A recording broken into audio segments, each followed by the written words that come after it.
요새 유시민이 제 약간 웃음벨이거든요. 유시민이 또 계속 재밌는 얘기를 하는데, 유시민이 좌파들 사이에서는 위력이 있나봐요. 계속해서 이재명을 때리니까 실질적으로 좀 뭐라 그럴까요? 좀 효과가 있었어요. 그래서 유시민이 이번에는 또 뭐라고 했냐면, 이재명한테 이제 1년 동안 국정 운영하는 거 보니까 그렇게 운영하다가는 큰일 나겠다. 이재명 대통령 1년의 방식, 우리 좌파 진영을 혼돈에 몰아넣을 수도 있겠다. 이렇게 지금 얘기를 했거든요. 제가 오늘은 그 자료화면을 휴대폰으로 하고 있어서 띄워드릴 수는 없는데, 오늘 재밌는 내용 많습니다. 제가 좀 읽어드릴게요. 그래서 유시민이 이재명 대통령이 개파 수장처럼 행동하고 있다. 또 당대표는 대통령 부하가 아니다. 이런 얘기를 막 했어요. 그게 완전히 이재명을 깔아뭉개는 내용이고, 이재명이 만나자고 해도 난 안 만날 거다. 이렇게 얘기를 하고 있습니다. 근데 이게 묘해요. 김민석이 약간 이기는 분위기로 가고 있다가 계속해서 똥볼을 차고, 이재명이 또 부동산 관련된 똥볼도 찼지만 너무 오만해 보이니까 이 민주당의 정통, 또 개딸들 중에서도 정통파들은 오히려 정청래를 좀 밀고 있습니다. 그래서 지금은 기자들 평가나 이 정치인들 평가가 이거 좀 승패를 알 수 없겠는데, 이런 평가가 주로 많아요. 그래서 이게 지금 정청래가 이기면 레임덕이 시작된다라고 하셨는데 너무 맞는 말씀입니다. 저는 요번에 정청래가 저도 레임덕이 시작될 것 같아요. 왜냐면은 우리가 경선도 너무 치열하게 하다 보면은 그 경선 후유증이 있잖아요. 이번 당대표 선거도 죽기 살기로 싸우고 유시민이 막 이재명을 깔아뭉개고 하다 보니까 이 개파 간 갈등이 굉장히 심각해졌습니다. 그래서 더불어 근저당이라는 댓글도 자주 보이는데요. 그 김민식이 이겨도 레임덕 시작입니다. 종횡무진님이 말씀하셨는데 완전히 동의합니다. 이 누가 이겨도 레임덕이 되는 좀 재밌는 상황이 됐어요.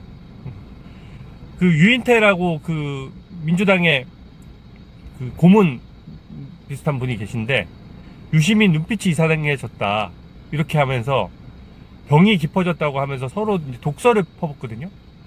서로 독설을 퍼붓는다는 것 자체가 지금 이제 민주당도 둘로 쪼개지기 직전인 거죠. 근데 의외로 정청래 파가 세요. 오늘 제가 그걸 좀 설명드리려고 했는데, 이번에 최고위원 컷오프 된 거 보셨어요? 네.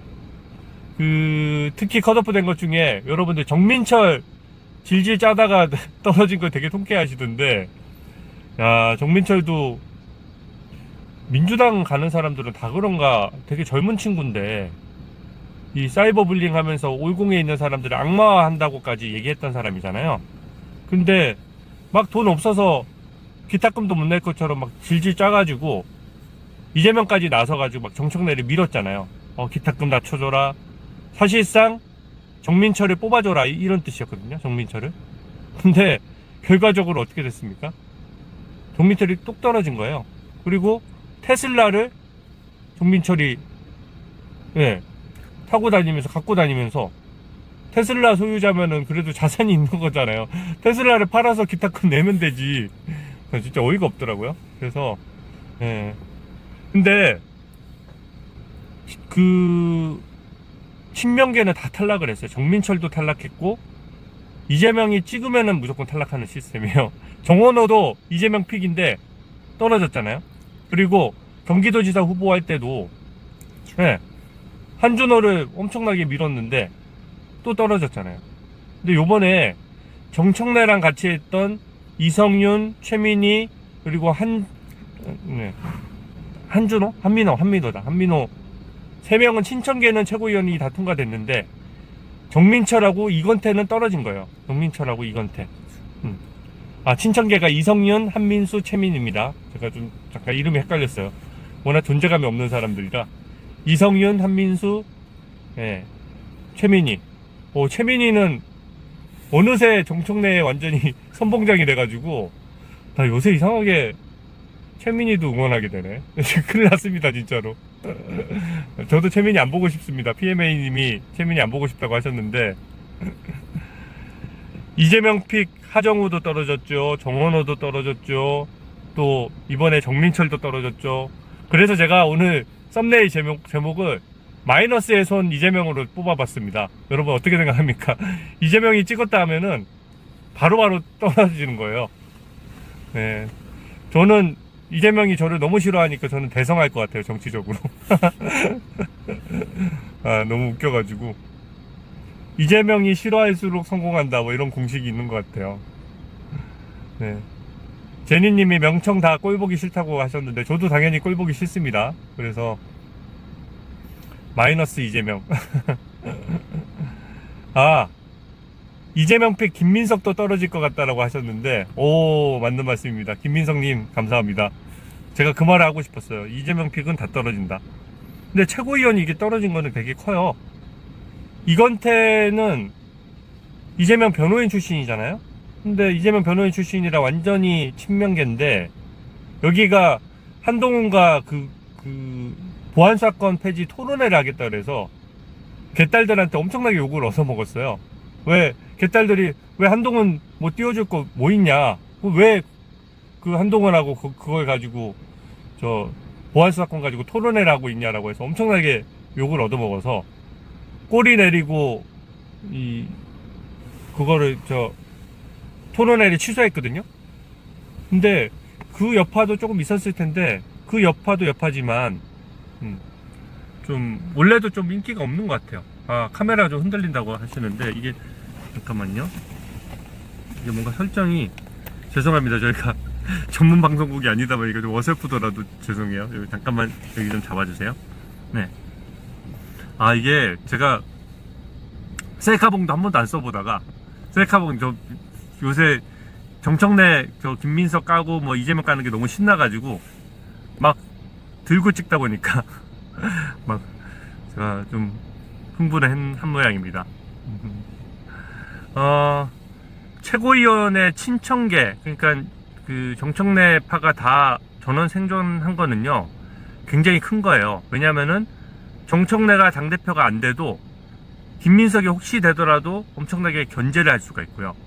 또 정청래가 당대표가 돼버리면 이재명 체제를 한 번에 흔들어 버릴 수가 있어서 이거는 굉장히 큰 겁니다. 친청계가 다 들어가게 되면은 민주당도 이제 완전히 서로 분열할 가능성이 매우 높아진 거죠.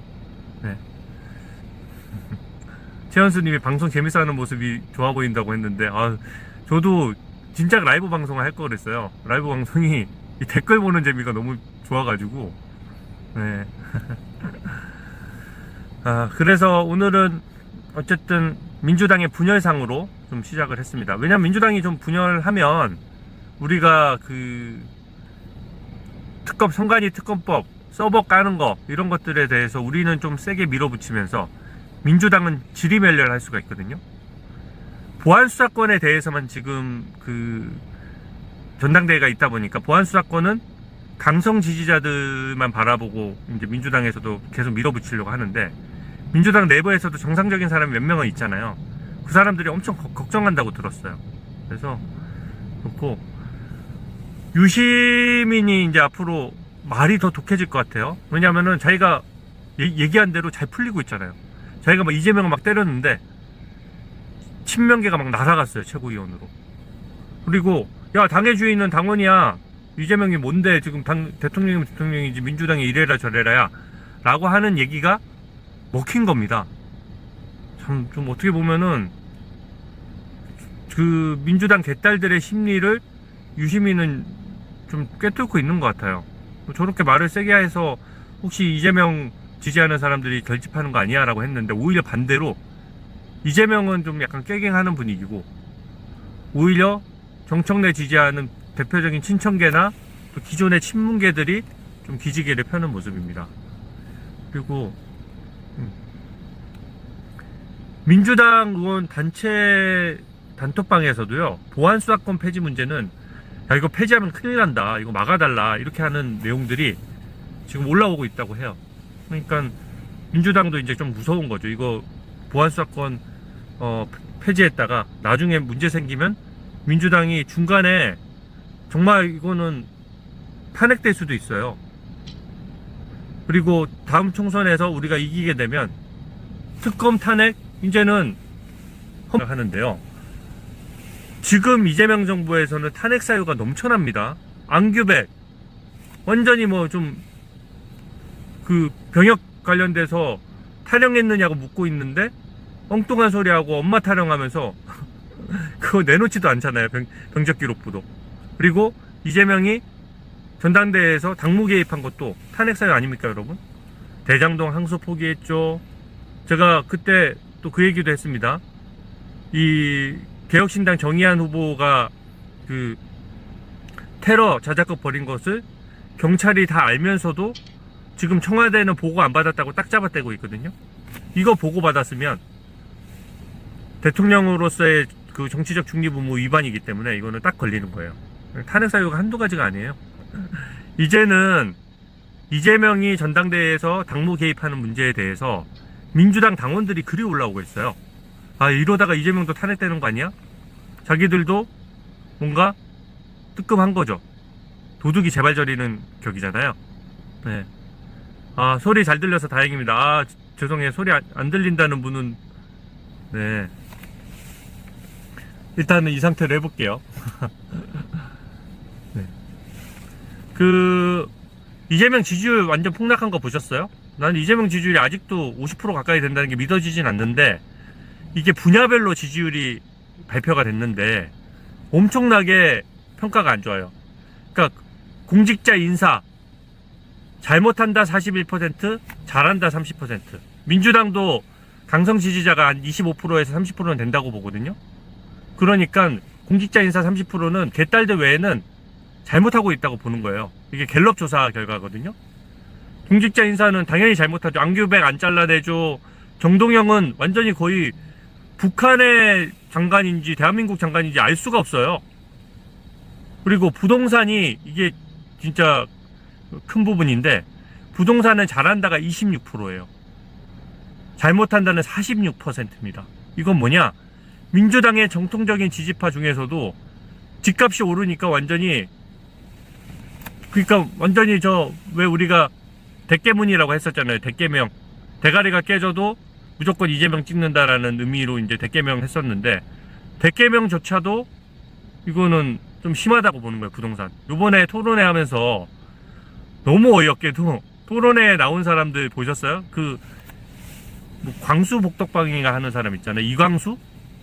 거기가 이제 뭐 매블쇼인가 나오는 사람인가 봐요. 저도 요번에 처음 봤는데, 부동산 전문가라고 작년부터 엄청나게 얘기를 했는데, 별명이 폭락무새더라고요. 폭락무새.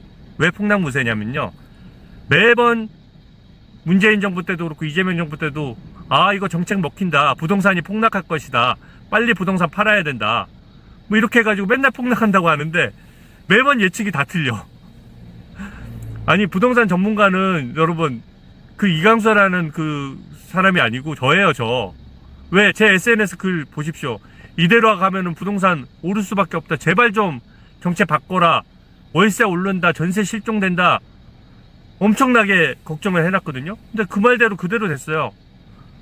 제가 뭐 잘 맞췄다 이런 게 아니라 제발 그렇게 되지 말라고 진심을 다해서 막으려고 수십 번의 메시지를 냈는데 다 무시하고, 이강수 같이 그게 광수복덕방이 뭔지를 모르겠는데 그런 사람을 위주로 하다 보니까 이거는 작년에 그렇게 얘기했더라고요. 아, 부동산 대출 규제 너무너무 잘한 거야. 이제는 전세 실종될 리도 없다. 집값도 이제는 또 폭락할 것이다. 그렇게 얘기를 했는데, 아니, 예측이 몇 년째 안 맞으면 나는 쪽팔려서 못 나올 것 같거든요. 그렇잖아요. 근데 요번 토론에 그 사람이 나와가지고 막 얘기를 하고 이재명이 막 받아 적어요. 다 틀리는 사람 얘기를 받아 적고 부동산 정책하면 어떡합니까, 이거를? 그러니까 부동산을 못한다고 하는 사람이 46%, 잘한다고 하는 사람이 26%밖에 안 되는 거죠. 야, 나 너무 웃기죠? 지아님이 너무 웃기다고 했는데, 나는 진짜 신기해요. 저 같으면 한두 번 틀리는 건 그럴 수가 있는데, 이때까지 방송하면서 얘기한 게 한 100번쯤 틀린 거잖아요. 근데 어떻게 또, 나 같으면 나오더라도 성형을 하든지 이름을 개명을 하든지 하고 나올 것 같은데, 자기 이름 자기 그대로 하고. 예. 아, 이게 실거주 한 채도 투기라고 했던 사람이구나. 예, 실거주 한 채도 투기라고 주장했던 분도 있나봐요. 예, 저도 토론해 봤어요. 실거주 한 채도 투기다? 이거는 한국말도 아니죠. 이게 무슨 말이에요, 이게 도대체? 실거주 한 채도 투기라는 거는, 이거는 완전히 이상한 거거든요. 잠깐만, 이거 좀 잡아주세요. 네. 아, 이거. 제가 어디 여행 가도 너무 중국인처럼 보일까봐 제가 셀카봉을 써본 적이 없어가지고, 셀카봉 이거를 너무 못 쓰네. 죄송합니다. 흔들려서. 이게 말이냐라고 하셨는데, 그 이광수 진짜 사짜라는 말씀이 많이 올라왔는데, 아, 이게 그 자리에 나온 사람들이요, 전부 다 이재명 극렬 지지자거나 이재명의 정책에 대해서 좀 뭐라 그럴까요? 좀 잘못 설계해가지고 우리 부동산을 폭등시킨, 어떻게 보면은 거기에 관여된 그런 주범들이 나와서 자기들끼리 더 잘못된 방향으로 가겠다라고 하니까, 이거는 반대로 가야 되는데 더 잘못된 방향으로 간다는 거거든요.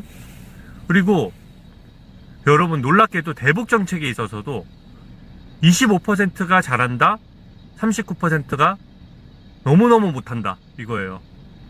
25%가 잘한다는 얘기는 뭡니까? 30% 선도 못 지켰다는 얘기예요. 대북 정책과 부동산이. 그게 개딸들 사이에서도, 또 민주당 지지층, 정통 지지층 사이에서도 이거는 안 된다, 이대로 가면은 큰일 난다는 완전한 경고음이 나온 거예요. 근데 대북 정책은 뭐가 지금 좀 컸냐면은, 휴전선 근처에 도로를 닦아버렸잖아요. 군사 분계선에. 그러면은 그게 도로를 100m 닦은 것도 아니고 18km를 닦는데, 그거를 앉아서 구경만 하고 있으면은 그게 무슨 대한민국 국군이며 국방부 장관입니까? 국군 장병은 잘못이 없죠. 그거를 쳐다보고만 있도록 만든 안규백이 문제인 거죠.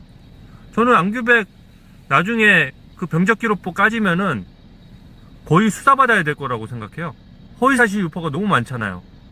이걸 도대체 나중에 어떻게 하려고 그냥 상식 밖의 얘기를 하고 있는 거거든요. 정말로 억울하면 이걸 공개를 해야 되는데, 저는 이게 도저히 이해가 안 될 정도로 그렇습니다. 그러니까 안보 문제가 너무나도 그게 안 맞다 보니까 이제 안보도 못한다고 하는 사람이 25%에 이르는 거죠. 내가 나갈 때 돈 낼게요. 돈 내고. 지금 한 30분 더 정도. 30분 더. 아, 제가 죄송해요. 주차를 하다 보니까 잠깐 주차를 하다 보니까 이거 잠깐, 여기다 세워놓자고요. 잠깐만요. 이거 좀, 나 진짜 뭘 아니, 저희 지역 보좌진들도 같이 왔는데 저보고 계속 들고 찍으니까, 이거 셀카봉 세워놓고 찍으면 되는데 그 어리버리 계속 들고 있냐 그래서 제가 지금 셀카봉을 세웠습니다. 이거 진짜 편하네. 손도 쓸 수 있고. 나 지금 민주당 의원들하고 너무 붙어 있었나봐요. 좀 약간 나도 전염되는 건지 좀 머리가 되게 멍청해졌어요, 옛날보다. 민주당 의원들하고는 좀 거리를 둬야지 이게 멍청한 것도 전염되는 게 아닌지 모르겠어요. 이게 지금 옛날처럼 내가 해놓고 내가 어이가 없네. 네. 들고 있었다고 저보고. 소리가 조금 그러신 분들도 있는데, 그래도 제가 좀 목소리를 높여서 하겠습니다. 이거는 조금 열받는 소식인데, 선관위 특검에는 굉장한 동력이 될 수 있는 소식이라서 제가 소개시켜 드리겠는데요. 이거를 직접 소개시켜 드려도 되나? 이게, 이건 안 보이겠나? 이건 안 되겠다. 선관위에서 투표율을 허위 입력한 것이 경기도에 이어서 충청도에서도 또 발견됐대요. 제가 계속 멍청한 짓을 해서 죄송합니다. 제가 민주당한테 오염돼가지고요. 근데 경기도에 이어가지고 충청도에서도 투표율이 허위 입력됐다? 우리가 어떻게 이거를 그러면은 무슨 데이터를 믿을 수가 있는 거죠? 이제는 모든 데이터를 믿을 수 없는 지경에 이른 거예요. 이렇게 되면은 지금 제가 봤을 때 합동수사본부에서 수사하는 내용이 세게 하는 것도 아니에요. 저도 수사해봤잖아요. 이미 난리가 나고 지금 제가 특검, 여러분들이 저보고 특검하라고 하셨잖아요. 저 특검 시켜줬으면은 지금 한 50명쯤 구속돼 있을 거예요. 진짜 물반 고기반인데 이거를 서버를 하나 제대로 못 가가지고 이제 와서 뒤늦게 겨우 까는데 깐 내용도 보면은 법원에서 영장을 좀 시원하게 안 내줘요. 그러니까 성관이 직원들의 메신저는 다 까봐야 되거든요. 왜? 우리 뒤에서 어떤 작당 모의를 했는지 알 수가 없잖아요. 근데 그 작당 모의 한 것에 대해서 우리가 확실하게 응징을 하고 수사를 해야 되는데 메신저 대화 내용에 대한 영장을 기각을 했대요. 이거는 중앙선관위원장부터 다 법원 판사 출신들이 전부 다 지역 선관위원장까지 다 하다 보니까 팔이 안으로 굽는 거 아닙니까? 저는 이거는 계속 사법부를 좀 때려줘야 될 것 같아요. 그래야 정신을 차리지. 이거를 그런 영장은 기각하면 안 되는 거거든요. 이게 국민이 분노한 사건에서 그런 영장을 기각하면 안 되고, 서버에 대해서는 영장이 나왔다고 하는데 그 수사 부분을 또 투표율에 한정해서 답답해 죽겠어요. 뭐 요만큼 발견되면은 요것만 딱 하려고 어떻게든 사건을 축소하려고 노력하는 거거든요. 특검이 곧 발족될 거기 때문에 합동수사본부 입장에서도 사건을 말아먹기는 힘들어요. 다 자료가 남아있잖아요. 근데 이게 수사가 왜 쉬울 수밖에 없냐면은 너무 당연한 말씀인데 한 번도 얘네들이 압수수색을 당할 거라고 생각을 못 한 거예요.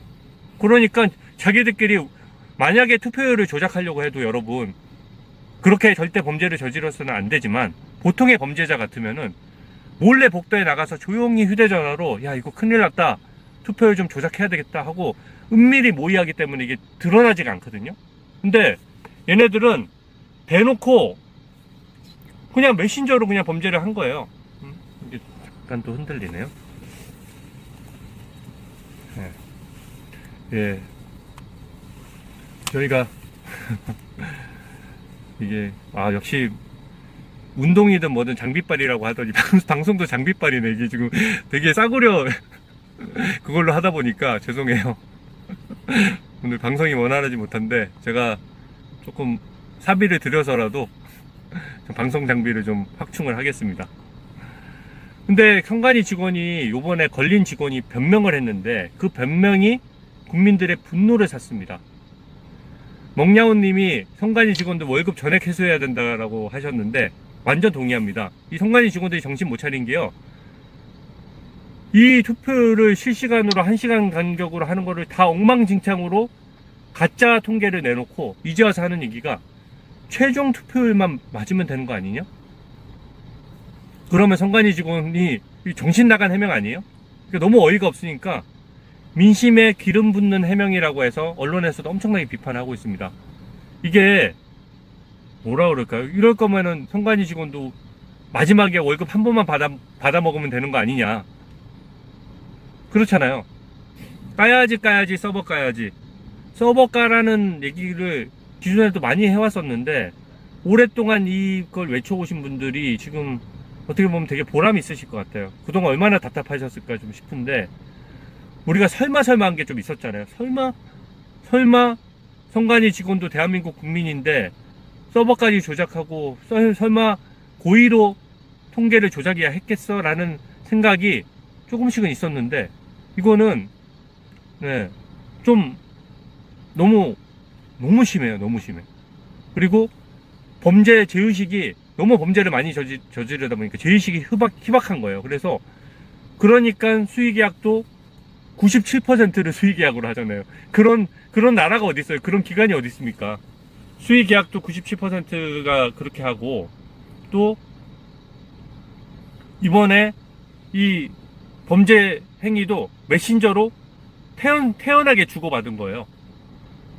범죄자로 따지면 흉기도 대놓고 그냥 마트 가서 산 거예요. 몰래 산 것도 아니고 흉기도 뭐 들고 다니면서 범죄한 거나 똑같은 거거든요. 걸리기 쉽게 한 거죠.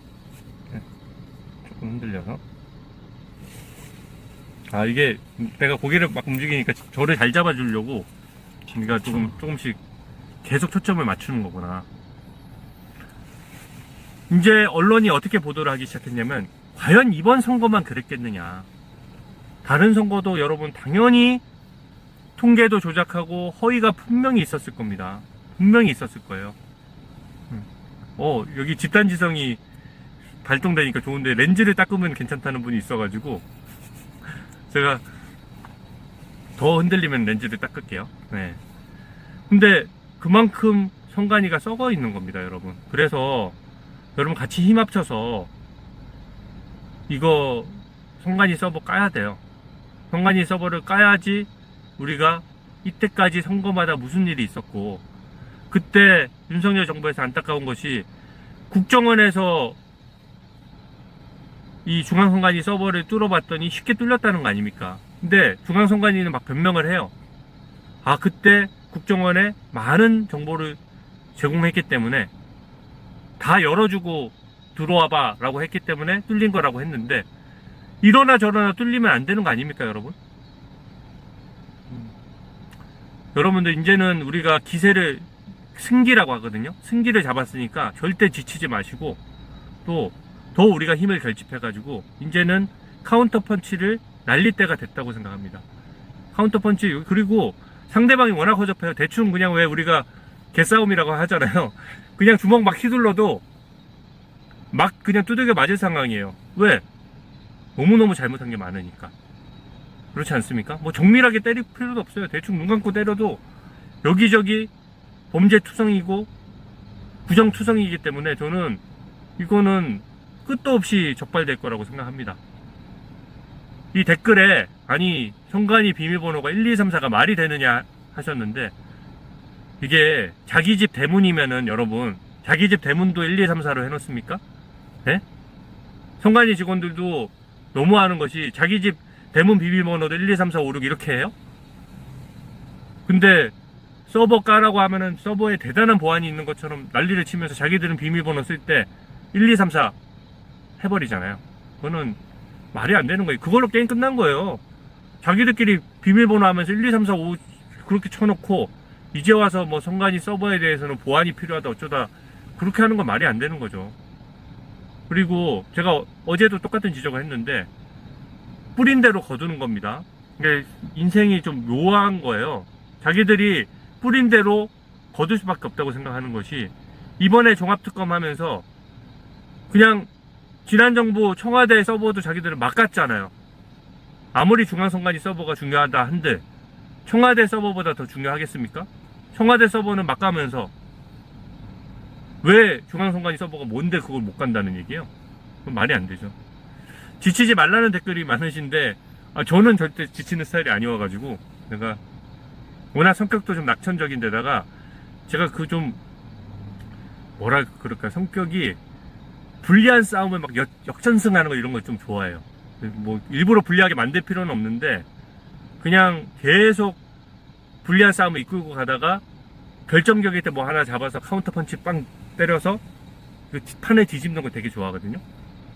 그러다 보니까 제가 싸워온 거를 좀 오래 봐오신 분들은 민주당한테 초반엔 고발당하고 막 이렇게 하다가 나중 되면은 결국에는 제가 결정적인 걸 찾아서 뻥 터트리는 걸 볼 수가 있습니다.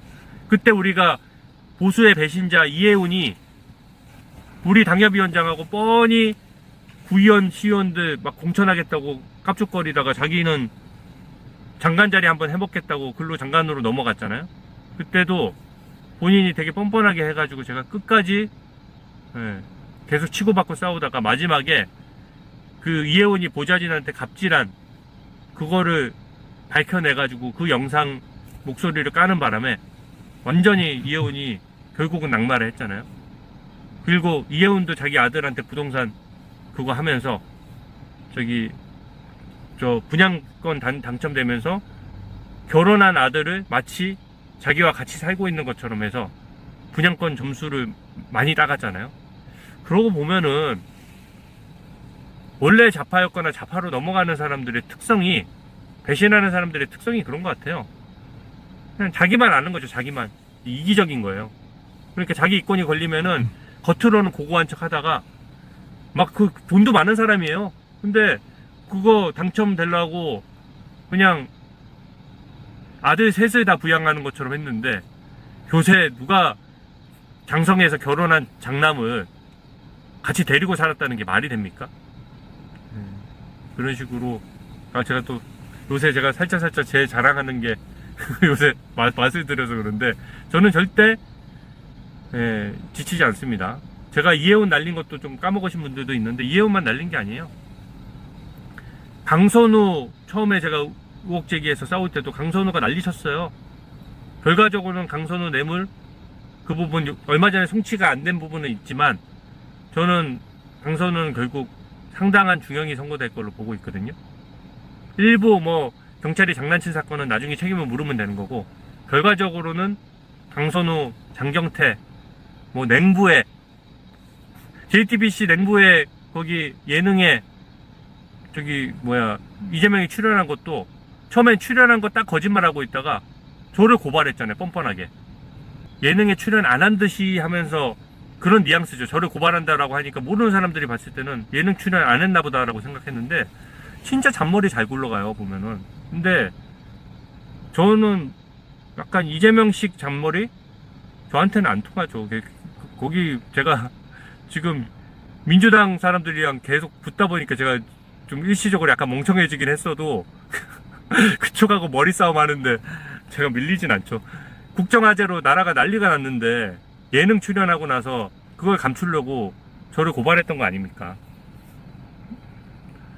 김상욱은 의혹이 없냐? 울산시장 김상욱은요, 저는 그때 선거 때도 그 필리핀 성매매 의혹 그 부분은 좀 문제가 있다고 봤거든요. 근데 그게 경찰 수사 결과가 어떻게 되는지 모르겠어요. 근데 저는 김상욱을 좀 너무 8차원으로 보고 있어가지고, 이게 뭔가 비리를 저지르기에도 너무 8차원이에요. 그래서 거기 저는 그 선거 때도 제가 김상욱을 많이 깠는데, 난 울산 시민들한테 너무 죄송해 죽겠네. 우리 국민의힘이 좀 더 잘해서 거기를 지켰어야 되는데, 김상욱 같은 4차원도 아니죠. 8차원이 되다 보니까 뭐 거기 보도 보니까 뭐 제대로 가고 있던 사업도 다 중단하더라고요. 우리가 그거를 경제적으로 매몰 비용이라고 하거든요. 이미 설계하고 투입되고 하는 비용이 투입돼 있으면은 이 비용이 날아가는 거기 때문에 그 매몰 비용을 계산해가지고 상식적으로 사업을 더 갈 거냐 말 거냐를 결정해야지, 지난 시장이 했다고 해서 다 원점으로 되돌려 버리면은 울산 시민들 예산을 낭비하는 게 되는 거거든요.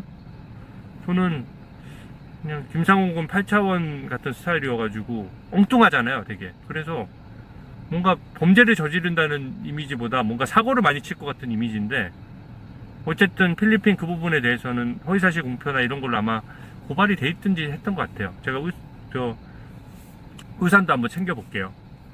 그리고 전재수도 마찬가지로 또 고발이 돼 있어요. 이번에 저도 너무 바쁘다 보니까 그 오세훈 시장 재판까지는 신경을 못 쓰고 있었는데, 그 재판에 대해서 1심에서 결과가 안 좋게 나오고 보니까 저는 그 생각도 들어요. 민주당 거는 왜 수사 안 하지? 전재수가 까르띠에 안 받았다라고 했고 천정국은 안 갔다고 했는데, 사실은 까르띠에 받았는지 여부에 대해서 수사를 다 했잖아요. 그러면 제가 그것도 고발을 해놨기 때문에 까르띠에를 받았는지 여부랑 천정국 갔는지 말았는지는 경찰에서 수사를 해서, 만약에 천정국 갔고 까르띠에 받은 게 인정이 되면 그냥 당선 무효형으로 가는 거거든요. 근데 그거를 왜 아직 수사를 안 하고 있죠? 그 공직선거법은 6개월 내에 수사를 마쳐야 돼요. 그러니까 선거가 끝나고 나서 6개월 내에 마쳐야 되니까 지금은 한참 수사를 해야 되거든요. 가만 보면은 우리 쪽 국민의힘 쪽은 다 뻑하면 압수수색 하는데 자기들 쪽은 압수수색을 안 해요. 그런 식으로 수사기관을 운영하고 사법기관을 운영하니까 사람들이 신뢰를 할 수가 없는 거죠. 이쁜 며느리님이 서버가 닭가 이렇게 말씀해 주셨는데, 서버가는 문제 엄청 중요합니다. 지금 3,400분이나 보고 계셔가지고 너무 감사합니다. 제가 차를 세워놓고 저 주차비를 내가면서 방송하는 보람이 있네요. 제가 해운대 오늘 들어가면서 저녁 약속이 있는데, 저희 차량 이동 중에 방송하면 여러분들 너무 불편하실 것 같아서 일단 이걸 먼저 찍고 넘어가려고 합니다. 오늘 주제 중에 이 주제는 조금 길어서 다음번에 하는 걸로 하고, 제가 요번에는 주말에 토요일은 저희 보좌진도 좀 쉬어야 되니까 그냥 그 라이브 방송은 보통 안 하고요. 부산에 온 김에 좀 일요일에는 오후 5시에 좀 라이브 방송을 하려고 합니다. 그래서 내일 모레 같이 방송을 하면 좋을 것 같고요. 오늘 마지막으로 하나만 소개시켜 드릴게요. 이거 진짜 문제라고 보는데요. 중학교까지 이념이 침투해서는 안 됩니다. 근데 여기가 이제 중학교에 여름방학 추천 도서를 추천을 했는데 이재명의 자서전을 추천을 했어요. 그리고 정민철이 쓴 책을 추천을 했답니다. 이거 제정신 아니에요. 이거는 완전히 정신이 나간 것도 정도가 있지. 이재명의 나의 소년공 다이어리. 발음 잘해야 됩니다, 여러분. 입틀만법에 우리가 조심해야 되기 때문에 나의 소년공 다이어리라는 책을 중학생들한테 추천했는데 이게 무슨 김정은이 하는 것도 아니고 지금 장난치는 것도 아니고 나는 이재명보다 이게 더 어이가 없는데 정민철 왜 질질 짜다가 요번에 최고위원회에서 떨어졌다는 그 정민철 있잖아요. 정민철이 1020 99가 온다라고 해서 어떻게 보면 우리 아이들을 되게 조롱하는 형태의 이거 할 줄 아는 게 이것밖에 없으니까 이 난리를 치는 거거든요. 본인이 컨텐츠가 없는 거예요. 컨텐츠가 없으니까 이런 식으로 1020 99가 온다는 지책 지가 사가지고 그냥 약간 개딸들한테만 팔아먹는 건데 이거를 방학에 아이들 중학생들한테 추천도서로 한다? 제정신입니까 이게? 완전히 이거를 만약에 추천도서로 한 교사가 누군지 저는 이거야말로 교육청에서 나서야 된다고 봐요. 아니 어떻게 이렇게 교육도 정치적 중립이 교육만큼 중요한 게 어디 있습니까? 우리 아이들이 이념과 가치를 스스로 결정하게 해야지 왜 교육의 장에서 이념을 덮어씌웁니까? 이거는 댓글에 미쳤다 도란노 뭐 미친 뭐 최교진도 탄핵하라 교사가 이상한 거지 교사 내려와라 저는 이런 댓글을 충분히 받을 만한 사안이라고 생각합니다. 그래서 학부모들이 강하게 항의를 해서요 다시 재선정하기로 했다라고 합니다. 차라리 우리 이승만 대통령 자서전 같은 거는 한번 애들이 읽어볼 만하지 않나요? 이건 인연과 상관없이 우리 건국의 아버지잖아요. 근데 이때까지 좌파 이념에만 휩싸여가지고 저만 해도 이승만 대통령 관련된 글이나 책을 접할 기회가 많지 않았어요. 근데 요새는 이게 재조명이 되다 보니까 자유민주주의 체제에 대해서 그때 뭐 그 당시 소련, 중공 그리고 다 베트남 이런 데가 다 공산화되고 공산당에 넘어갈 때 이승만 대통령이 자유대한민국을 지켜냈잖아요. 거기에 대한 재평가가 당연히 역사적으로도 이루어져야 되고 또 이루어지고 있는 상황이에요. 그러니까 팩트가 많으니까 왜 자꾸 이승만 관련된 책이나 이승만 대통령님 관련된 글들을 자꾸 좌파들이 견제하냐면은 팩트를 있는 그대로 공개했을 경우에 이승만 대통령이 당연히 재조명될 게 너무 뻔하거든요. 토지개혁 문제. 제가 어제 이재명 토론회를 보면서 정말로 좀 걱정스러웠던 건 뭐냐면은 대한민국이 명색이 그래도 대통령이 주재하는 무슨 토론회인데 거기 나와서 발언하는 내용을 가만 들어보면 토지 공개념 비슷한 공산주의적 발상이 들어가 있어요. 왜 서울에 집 사는 사람만 그렇게 주재하는 무슨 토론회인데 거기 나와서 발언하는 내용을 가만 들어보면 토지 공개념 비슷한 공산주의적 발상이 들어가 있어요. 왜 집 사는 사람만 그렇게 잘 살아야 돼? 지방에 사는 사람들한테 물론 지방에 대한 균형 발전에 대해서는 저도 동의하고 그렇게 하지만 서울에 집 사는 사람들도 자본주의 체제 하에서 자기가 노력해서 한 번에 뭐 서울 집을 빡 산 사람이 어디 있어요? 자꾸 어떻게 보면 집을 사고 팔고 하면서 조금씩 집을 늘려나간 사람들이 많은 거죠. 대부분 노력해서 다 얻은 것들인데 노력해서 얻은 거를 다 나눠 갖자. 그리고 한 채 가진 실수요자도 결국은 투기꾼이다. 세금 매기자. 그게 북한에서 김일성이 처음 했던 거예요. 토지 싹 걷어다가 집 문서 싹 걷어다가 나눠주겠다고 했는데 결국 북한 주민들이 다 집 받았습니까? 못 받았어요. 공산당 간부들만 받은 거예요. 나머지는 그냥 허름하고 집 같지도 않은 집에 배급받으면서 사는 거예요.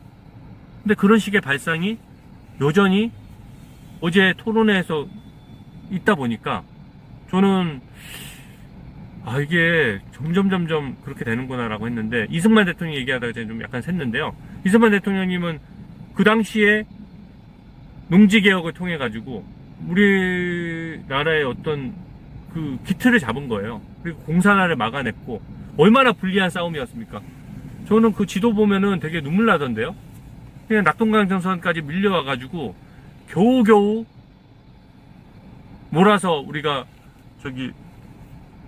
겨우겨우 인천 상륙작전 통해서 반격해가지고, 중공군이 그때 인해전술을 안 썼으면 우리가 어떻게 보면은 실제로 통일이 될 수도 있는 상황이었는데, 이거를 그 건국전쟁 제가 원을 보고 그때는 아마 그거 보고 눈물 흘리신 분 많으실 겁니다. 그래서 그 건국전쟁 직접 찍어주신 영화 감독님도 제가 의원실에서 한번 뵙고 인사드리고 서로 의견을 나눈 적이 있는데, 굉장히 좋은 영화 만들어주셔서 우리 김덕영 감독님 너무 또 감사드리고요. 오늘은 제가 이제 슬슬 넘어가야 될 때가 돼서 방송을 이제 마무리할까 합니다. 재밌는 댓글이 있네. 특검 상륙작전 주진우 의원님 이렇게 보내주셨는데, 제가 인천 상륙작전 얘기했더니 너무 재밌네요. 특검 상륙작전. 제가 법사위에 들어갔거든요. 법사위에서도 우리가 약간 소수정예예요. 그래서 우리 저보다 더 전투력이 세신 김태규 의원님 들어가 계시고, 그래서 제가 김태규 의원님하고 법사위에서 그냥 상륙작전을 제대로 펼쳐가지고 이재명 공소취소도 맞고 특검법도 제대로 한번 통과시키겠습니다. 그리고 우리 이런 문화전쟁에서도 좌파들 특징이, 문화전쟁에서 맨날 자기들이 선점해서 세뇌를 시키는 게 좌파들 전략이잖아요. 근데 요새는 우파가 더 진화를 했어요.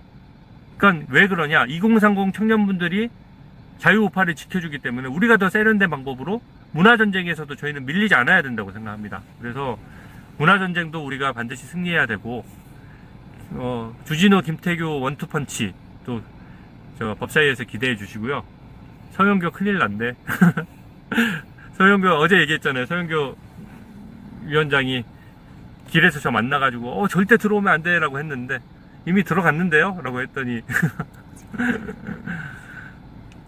제가 민주당 더 사고 치지 말고 좀 기다리라는 말씀을 드리고, 오늘 라이브 방송은 아쉽지만 제가 또 이제는 해운대로 넘어가야 돼서 오늘은 마치도록 하겠습니다. 이틀막 서명운동 꼭 동참해 주시고요. 5만 명 가까이 됐는데, 제 욕심에는 피해 사례도 더 수집을 해야 되고, 피해 사례 수집할 때 시간이 좀 걸려서 10만 명까지는 좀 모으고 싶거든요. 그래서 이거는 제가 약간 서명 국어를 좀 하겠습니다. 제발 좀 서명해 주세요. 그리고 좋아요, 댓글, 구독, 알림 설정 부탁드리고요. 일요일 오후 5시에 다시 뵙도록 하겠습니다. 네, 오늘 감사합니다. 고맙습니다.